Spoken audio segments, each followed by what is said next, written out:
और अब इस वक्त की बड़ी खबर आपको बता दें, रॉबर्ट वाड्रा के करीबी महेश नागर पर ईडी का छापा पड़ा है। रॉबर्ट वाड्रा के करीबी हैं महेश नागर, उन पर ईडी ने छापा मारा है। कांग्रेसी नेता है महेश नागर, फरीदाबाद में हो रही है छापेमारी। बीकानेर जमीन घोटाले में छापा ये हुआ है। रॉबर्ट वाड्रा के करीबी महेश नागर पर ईडी ने छापा मारा।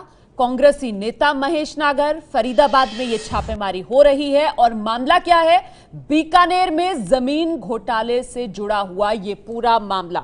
और जानकारी के लिए हम सीधे रुक कर लेते हैं। मेरी सहयोगी पल्लवी न्यूज रूम से इस वक्त हमारे साथ मौजूद हैं। पल्लवी, और क्या जानकारी मिल पा रही है? बिल्कुल बड़ी खबर आ रही है। रॉबर्ट वाड्रा के करीबी है महेश नागर, जिनके ऊपर छापा मारा गया है। इस वक्त मेरे साथ ओम प्रकाश तिवारी हैं, उनसे बात करेंगे। सर, आपके पास अपडेट क्या है? पल्लवी, ये महेश नागर हैं जो रॉबर्ट वाड्रा के काफ़ी करीबी बताए जाते हैं। सबसे महत्वपूर्ण ये है कि जो बीकानेर ज़मीन घोटाले की जो जांच कर रहा है ईडी, उसमें रॉबर्ट वाड्रा की कंपनी की तरफ से ज़मीन खरीदने की जो पावर ऑफ अटॉर्नी दी गई थी, लीगल पावर ऑफ अटॉर्नी, वो महेश नागर के पास थी। इसमें एक महत्वपूर्ण बात ये भी है कि जो महेश नागर के ड्राइवर थे अशोक कुमार, उनको फर्जी किसानों की तरफ से लीगल पावर ऑफ अटॉर्नी दी गई थी ये ज़मीन खरीदने की, बीकानेर की ज़मीन। अशोक कुमार को ईडी इसके पहले गिरफ्तार कर चुका है। फिलहाल महेश नागर के फरीदाबाद के ठिकानों पर ईडी छापेमारी कर रहा है और अब ये कहा जा सकता है कि ईडी के हाथ रॉबर्ट वाड्रा तक अगले मुकाम में पहुंच सकते हैं। तो ये एक तरह से जो छापेमारी इस वक्त हो रही है और रॉबर्ट वाड्रा का करीबी बताया जा रहा है, काफी करीबी बताया जा रहा है, रॉबर्ट वाड्रा की मुश्किल क्या इससे बढ़ सकती है? बिल्कुल बढ़ सकती है पल्लवी, चूंकि रॉबर्ट वाड्रा की मुश्किलें आप इसी से अंदाजा लगा सकती हैं कि इस मामले में अशोक कुमार नाम का जो ड्राइवर है गिरफ्तार हो चुका है, जिसे फर्जी किसानों की तरफ से लीगल अथॉरिटी दी गई थी।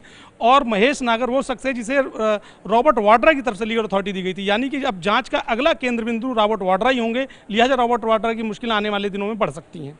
तो जैसे आप बता रहे हैं कि जांच का जो अगला केंद्र होंगे वो रॉबर्ट वाड्रा होंगे, किस तरीके से प्रवर्तन निदेशालय अपनी इस जांच को आगे बढ़ाएगा अगर महेश नागर के जो छापेमारी हो रही है उसमें कुछ सामने आया तो? देखिए, स्टेप बाय स्टेप प्रवर्तन निदेशालय इसमें आगे चल रहा है। फर्स्ट स्टेप था कि फर्जी किसान, उनको ईडी ने गिरफ्तार किया था। उसके बाद जो बीकानेर जमीन लैंड डील थी उसमें जो रॉबर्ट वाड्रा की तरफ से किसको ये जिम्मेदारी दी गई, वो महेश नागर थे। फर्जी किसानों की तरफ से किसको जिम्मेदारी दी गई, अशोक कुमार थे। अशोक कुमार गिरफ्तार हो चुके हैं, महेश नागर के यहाँ छापेमारी हो चुकी है।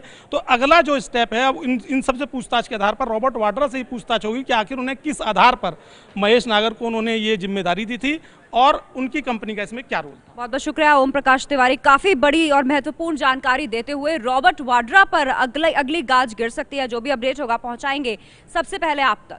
जी रोमाना। तो मतलब बहुत साफ किया, अब अगले निशाने पर रॉबर्ट वाड्रा, मतलब सोनिया गांधी के दामाद हैं। ये है एबीपी न्यूज, आपको रखे आगे।